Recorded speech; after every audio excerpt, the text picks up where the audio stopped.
Hello, I'm drinking Jack's Abbey's Extra Layer. They call it a Winterfest lager. I don't know. That doesn't really mean anything exactly. But this is 6%.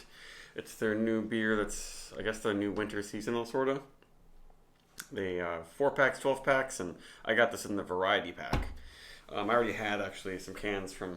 I bought the variety pack right when it came out, the winter variety pack, so you get it really fresh. And there's still fresh ones out there. This is canned October 1st, so that's a month and a half ago, about now. And seems like by Winterfest Lager, the closest thing is sort of like a Bock. It's 6% like a lot of Fest beers, but they use Munich and Cara Munich malt, and they do a decoction mash to it also for the more developed malt flavors. But I was impressed by this. And think it deserves a video review. Hopefully they keep making it, because I thought it was pretty damn good. Hopefully subsequent batches have been good.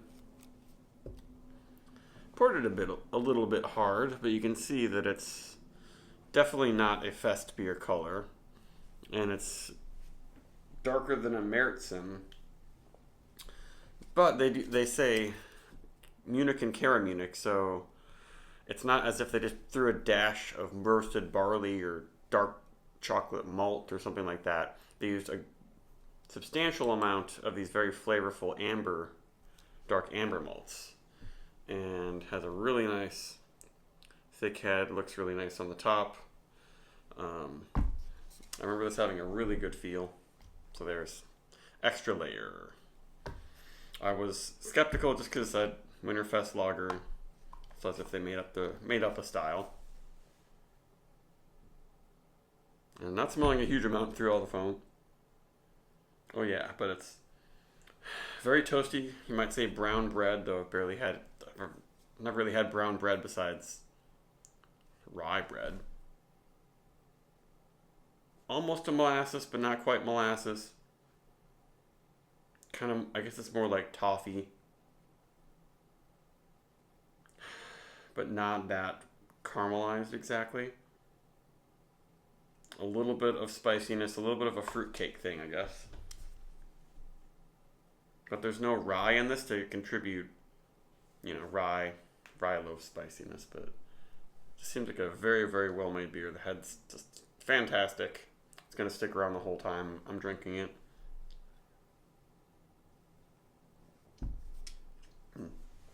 And the body is just pretty full, but really soft and silky.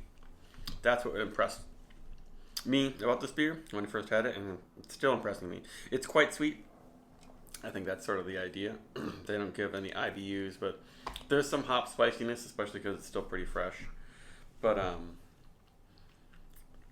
it's really all about the malt in this one. And you can see this beautiful lacing forming.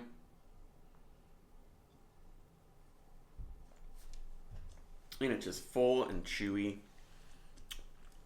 but it's not fluffy, but it sits thick on your tongue. You can push your tongue through it, and it's just got lots of body to it. And it does finish pretty dry and spicy, like I don't know if I would say coriander or what it is exactly. There might be a hint of sulfur or something in this, though.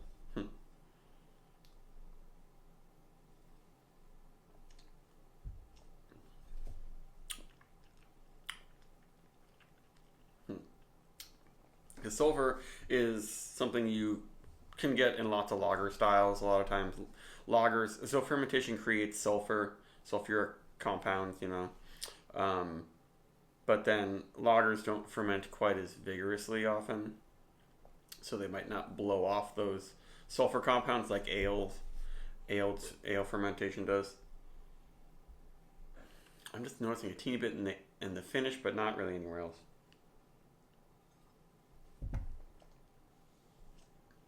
But it was really just, it tastes like a masterfully made German lager that's fresh, the sort of thing you can't get shipped here from Germany. But Jack's Abbey is doing it on a massive scale, and it usually seems really, really clean. I don't know, the sulfur thing, I don't know, my tongue might be off right now or something like that. But that head is just fantastic because they just did pour more in there. But when you have a nice thick head that leaves nice lacing and lasts the entire beer, but not necessarily because it's over carbonated or like over bottle conditioned, like this has normal carbonation. Like bubbles are coming up, but it's not that crazy. And then when the head is thick and creamy, the beer often is that way too. Unless it's nitro. This is not nitro.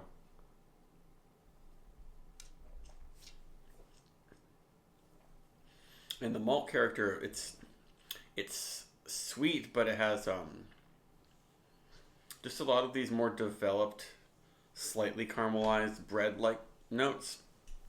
Like how bread, when you the brown part of outside of a bread crust, I guess it's bread crusty. It's like that, but then there's some slight toffee-like fruit and fruit cake sweetness, slightly fruity, like dried cranberries or cherries a little bit, but it's not exactly like a sweet plummy sort of thing.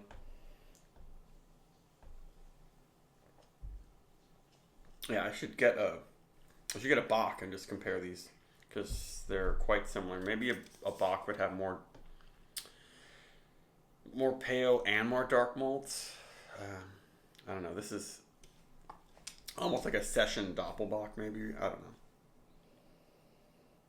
Or a gigantic Dunkel, I guess. It's more like a Munich Dunkel that's just really big. And I guess that's what a fest beer has become, is like a bigger version of a Munich Helles.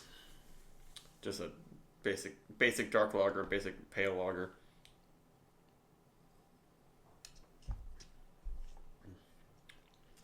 But it's just that feel, a malt complexity in a way that people don't really care as much about beer, like making beers like this. Like if you look at it, just an amber beer, amber ales are not very popular at all in America anymore.